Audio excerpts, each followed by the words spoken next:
Madam ಹಾಗೇನೆ ಈಗ ಒಂದು ವಾರ ಆಗಿದ್ದಷ್ಟೇ ಆದರೂ ಬಹಳಷ್ಟು ಕ್ಯಾಂಡಿಡೇಟು ಒಬ್ಬೊಬ್ಬರು ಒಂದೊಂದು ಥರ ಮಾಡ್ತಿದ್ದಾರೆ. ನಿಮ್ಮ ಪ್ರಕಾರ ಇವರಿಗೆ ಪೊಟೆನ್ಷಿಯಲ್ ಇದೆ, ಆದರೆ ಅವ್ರಿಗೆ ಯಾವುದೇ ರೀತಿ ತೋರಿಸ್ಕೊಡ್ತಿಲ್ಲ, ಮುಂದೆ ಅವರು ಇನ್ನೂ ಚೆನ್ನಾಗಿ ಆಡ್ಬೋದು ಅಂತ ಯಾರು? ಧರ್ಮ ಅವ್ರು ಇನ್ನೂ ಸಂಪೂರ್ಣವಾಗಿ ಅವರು ಹಿಂಗೆ ಚೆಲ್ಲಿಲ್ಲ.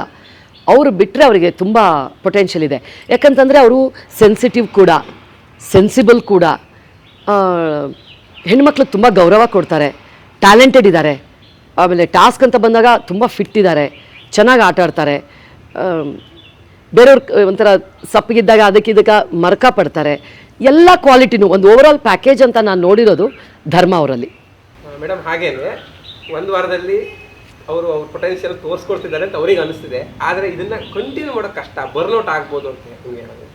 ಧನುರಾಜ್ ಅವರು ಅಂತ ಅನಿಸುತ್ತೆ. ಪಾಪ ತುಂಬ ಕಷ್ಟಪಟ್ಟು ಅವ್ರನ್ನವರು ಅಲ್ಲಿ ಪ್ಲೇಸ್ ಮಾಡ್ಕೊಳಕ್ಕೆ ಪ್ರಯತ್ನ ಪಡ್ತಾ ಇದ್ದಾರೆ.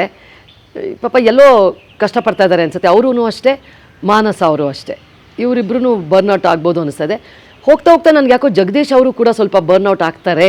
ಯಾಕಂದರೆ ತುಂಬ ಹೈ ಪಿಚ್ಚಲ್ಲಿ ಶುರು ಮಾಡಿದರು, ಈಗ ಸ್ವಲ್ಪ ಒಂಚೂರು ಡೌನ್ ಆಗಿದ್ದಾರೆ. ಅದು ಕೂಡ ಕಡಿಮೆ ಆಗ್ಬೋದು ಅನಿಸುತ್ತೆ. ಇದೆಲ್ಲ ಅನಿಸುತ್ತೆ ಅಷ್ಟೇ. ಸಾಮಾನ್ಯವಾಗಿ